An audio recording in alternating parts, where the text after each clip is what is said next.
Well, hello, ladies and gentlemen, and welcome to JC's Online English School. All right.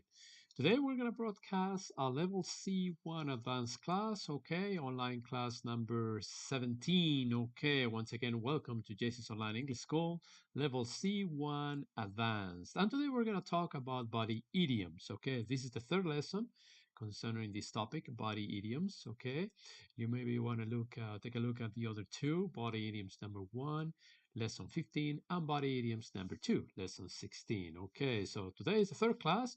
I hope you like what I have prepared for you. Okay, so once again, level C1 advanced online class number 17. Okay, you're connected to JC's Online English School. All right, so first of all, welcome to JC's Online English School. It's always a pleasure for me to be here broadcasting another lesson in this level. Okay, remember every day of the week, we broadcast a different lesson. Okay, starting with level A1, followed by A2, B1, B2, and C1. Okay, so starting this month of December, we are in collaboration with Aircrew Aviation. Okay, so in case you want to get a title to become a flight attendant, here is the information you need. So you might want to call them in case you're interested. You have the web page as well as the phone number and the email. Okay, so once again, JS's Online English School is in collaboration with Aircrew Aviation starting this month of December 2020. Okay, all right, and we'll be teaching all the English classes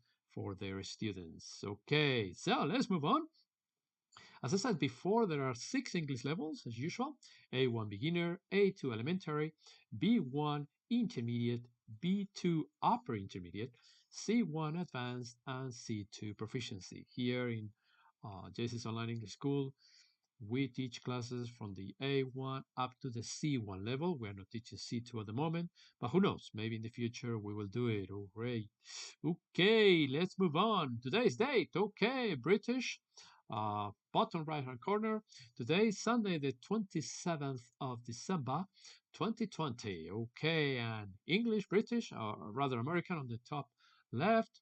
Today is Sunday, December 27th, 2020. Okay, so yes, sir, today is Sunday. I'm not broadcasting the video on Friday as usual because last Friday was Christmas Day, so I'm doing it today on Sunday. All right, so Sunday, the 27th of December, 2020. Okay, I usually broadcast these videos for the C1 level on Fridays, but this week was an exception. Okay, now let's take a look at some common English idioms. Okay, we saw 5 on the previous lesson, lesson number 16, and today we're going to take a look at 5 more. Okay, from 6 to 10. So let's take a look at number 6. It goes like this. It'll be a cold day in July. In other words, it will never happen. When our team wins the championship, we are terrible. Oh boy, too bad. So once again, it will be a cold day in July. It will never happen. Okay, number 7. It's been raining cats and dogs. In other words, it's been raining heavily all day. I'm afraid the roof is going to leak. Once again, it's been raining cats and dogs. In other words, it's been raining heavily. Okay, number 8. Jeff smokes like a chimney. In other words, he smokes a lot. I'm worried about his health. So there you have it. Jeff smokes like a chimney, or Jeff smokes a lot. Okay, number 9. Jim is a straight arrow. Ooh, in other words, Jim is an honest, trustworthy person. Good for him. I like those kind of people. So Jim is a straight arrow, an honest, trustworthy person. And number 10, Kevin says he was completely in the dark or unaware about the CEO's plans to sell the company. All right. So to be in the dark means to be unaware. Let's review them one more time. A cold day in July means it will never happen. Raining cats and dogs it means rain heavily. Smoke like a chimney means smoke a lot. Straight arrow means an honest, trustworthy person. And the last one, to be in the dark, means to be unaware. So you don't know anything about it, to be in the dark. Okay, so there you have 5 more common English idioms. If you're going to take a look at a few more, there are 5 more on lesson number 16. Okay, so let's move on and take a look now at more vocabulary. And in this case, we're going to be talking about phrasal verbs with the verb put. Okay, as you know, put is an irregular verb. It's very easy to conjugate. You have present put, past put, and past participle put. Very, very simple. So let's take a look at the first one. it goes like this. Put into. Okay, put into means to try. For instance, I put a lot of work into the speech, or in my case, I put a lot of work into my classes, my online classes. Yes, sir, believe it or not. Okay, put aside. Number two, put aside. The meaning is to save. In this case, we're going to talk about save money. Okay, it could also be save time, but here we're going to talk about save money. For instance, I try to put a few dollars aside each week just in case I need money in an emergency. Good idea. Okay, so to put aside means to save money. Next one is put away, and the meaning is place out of the way or clean up. Okay, place out of the way or clean up. For instance, I put the clothes away so as to neaten the room. Good idea too. Okay, so to put away means to place out of the way or clean up. Next one, number 4 on the list, put back. To put back means to return something to its original place. Okay, to return something to its original place. For instance, he carefully put the vase or the vase back on the shelf. Okay, you can pronounce vase or vase. Okay, back on the shelf. And last but not least, put by. Okay, to put by means to preserve food by canning, freezing, or drying. Okay, for instance, our family has been putting food by for generations. Okay, all right. So once again, put into, to try, put aside, to save money, put away, to place out of the way or clean up, put back, return something to its original place, put by, preserve food by canning, freezing, or drying. Okay, so that is all in terms of phrasal verbs with put. In this case, there are more, but here just 5 examples. Okay, let's move on to our topic for today. But before we do that, let's see if you knew this one. I didn't know for sure, but it's a very interesting thing. It's a very interesting thing here. All right, so did you know, it's an interesting fact. Did you know that generally in the United States, it is impolite to yawn at work since it is a sign of boredom? However, in Japan, yawning is seen as a sign of hard work. Oh, interesting. Okay, so if you yawn in America, in the States, it is a sign of boredom, but in Japan, it is a sign of hard work. So, did you know that? I bet you didn't. I sure didn't. Okay, so once again, did you know that generally in the United States, it is impolite to yawn at work since it is a sign of boredom? However, in Japan, yawning is seen as a sign of hard work. Interesting to know. We learn something new every day. Okay, so let's move on to today's topic. Okay, and today's topic is body part idioms. Okay, and on this third lesson, because there are 3 of them, 15, 16, and 17, dealing with this topic, with body part idioms, we're going to concentrate on our heads. Okay, so this one we're going to be dealing with our heads. Okay, and the first one is none other than head and shoulders above. Head and shoulders above means far superior to. Far superior to. For instance, I never consider myself head and shoulders above anybody else, and that is true. I never consider myself head and shoulders above anybody else. In other words, I never consider myself far superior to anybody else, and that is so true. Okay, let's take a look at number 2. To bury or to hide one's head in the sand. To bury or to hide one's head in the sand means ignoring something that's obviously wrong, not facing reality, in other words. So you are ignoring something that is obviously wrong, and therefore you are not facing reality. For instance, she buried her head in the sand because she didn't want to admit her mistake. That's not a good idea. So, ladies and gentlemen, the first 2 are head and shoulders above, far superior to, and bury or hide one's head in the sand. In other words, ignoring something that's obviously wrong, not facing reality, therefore. Okay, but there are more. Okay, this is grade number 2 out of 4. And our next body part idiom related to the head is none other than heads up. Heads up means get ready, be prepared.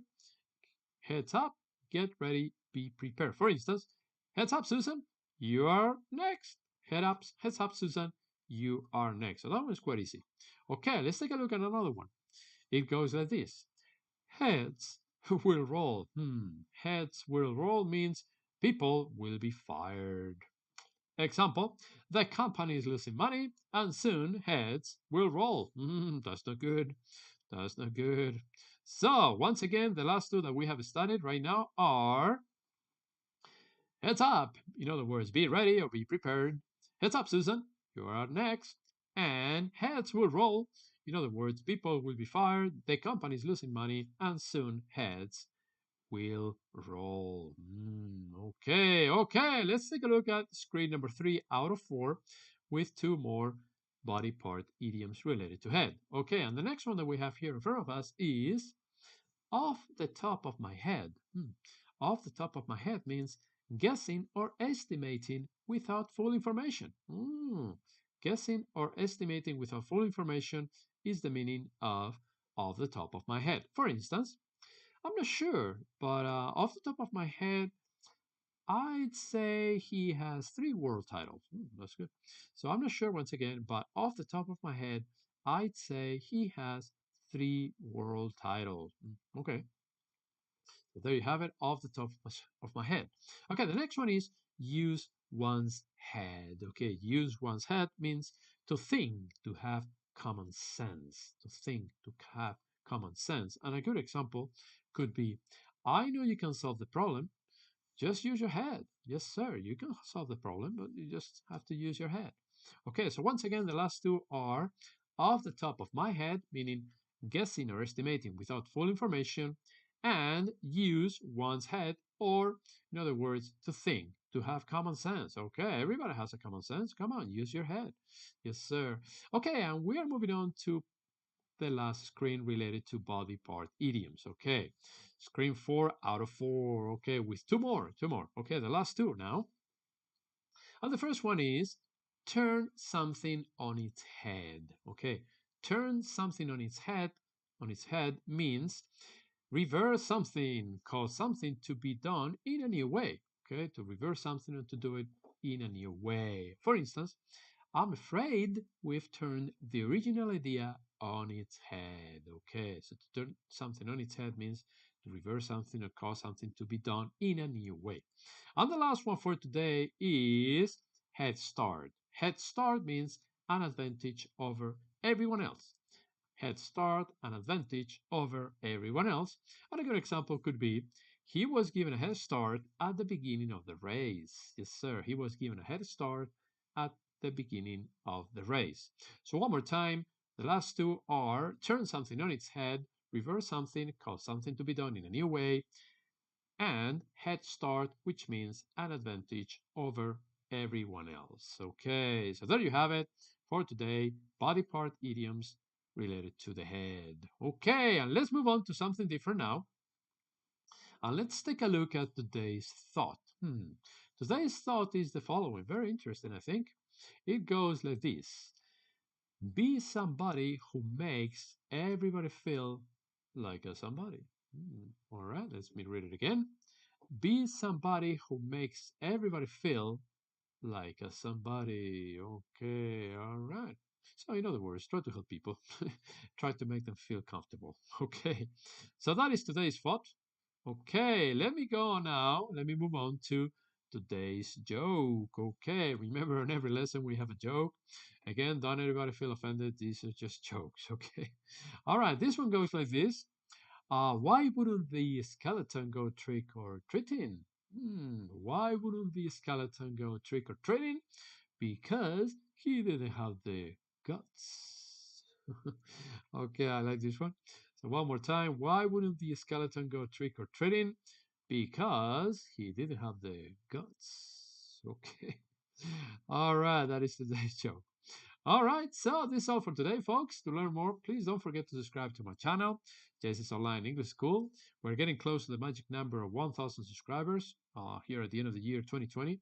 So hopefully we'll reach that number. Don't forget to hit the like button if you like the video. I hope you did, and to share it with as many people as you can. All right, because they might be interested in learning body idioms. Okay, now if you are interested in learning classes, private classes, with me, please give me a call.